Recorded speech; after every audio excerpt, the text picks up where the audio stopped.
Recently, I saw one of Hollywood's latest movies advertised, titled Role Models. Just a few seconds of advertisement I saw reminded me that our culture is clueless when it comes to emulating men. This year's Men's Advance would like to propose a model much more inspiring than anything Hollywood could imagine: the life of Joseph. Because our formula for Men's Advance demands a detailed focus on practical Bible truth, we simply don't have enough time in 2 days to cover the whole life of Joseph.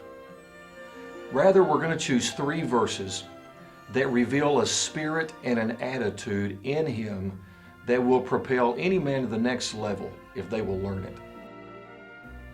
Joseph endured some of the worst case scenarios that men have ever had to face. His brothers cast him into a pit, then sell him into slavery. Then, for having integrity in his master's house, he ends up being cast into prison.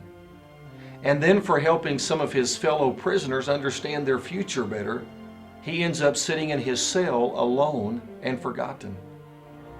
Yet after going through all of that, listen to Genesis 50, verses 19 through 21. And Joseph said unto them, "Fear not, for am I in the place of God? But as for you, ye thought evil against me, but God meant it unto good, to bring to pass as it is this day, to save much people alive. Now therefore, fear ye not, I will nourish you and your little ones." And he comforted them and spake kindly unto them. To go through all the worst case scenarios that Joseph endured, then end up with that kind of a spirit, now that is a man. And that is a spirit that, if we will learn it, men, will transform our churches, our families, and even stand out in our communities for God's glory. This year's Men's Advance theme is Life's Worst Case Scenarios, Lessons from the Spirit of Joseph. As Promise Keepers reached its peak and even began its descent in the mid-1990s, another men's movement began. This one following a more scriptural model, focused on biblical preaching and the local church, and with a doctrinal foundation that was considered core, not a threat. In a desire to provoke men to move forward, it was called the Men's Advance instead of a retreat. Over the next 13 years, the Men's Advance has grown to over 1,500 men from hundreds of local churches in over 10 states.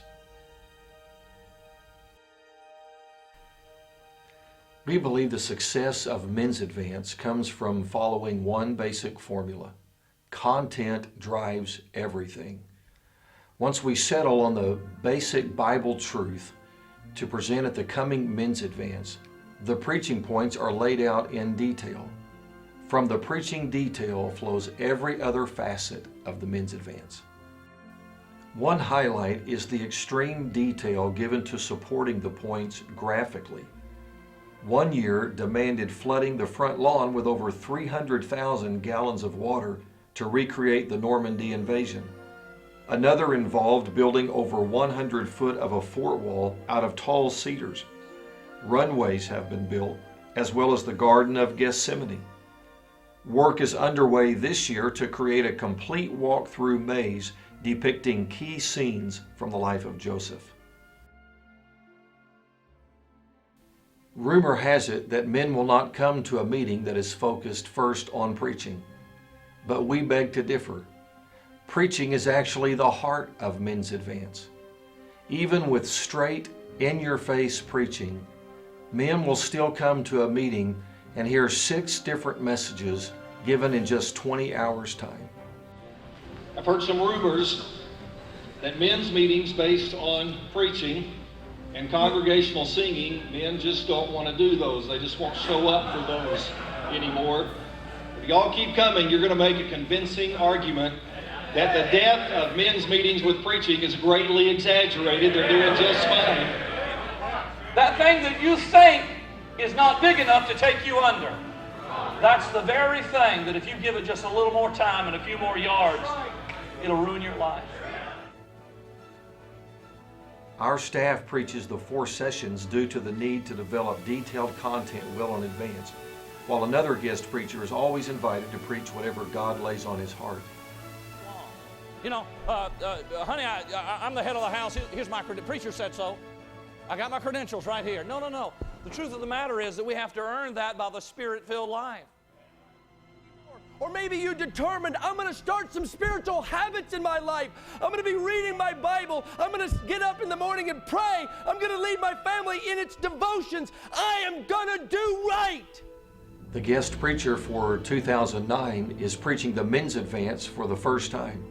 Pastor Sam Davison from Southwest Baptist Church in Oklahoma City. In the middle of the seriousness of men's advance are the carefully designed skits. Even the skits are presented after each preaching session to emphasize real-life application of the current truth. Another myth dispelled at men's advance is that real men don't sing. Don't tell these men. Hearing a 1,500-man choir sing "It Is Well With My Soul" is an unforgettable experience. The singing always seems to encourage men to sing more passionately come Sunday morning.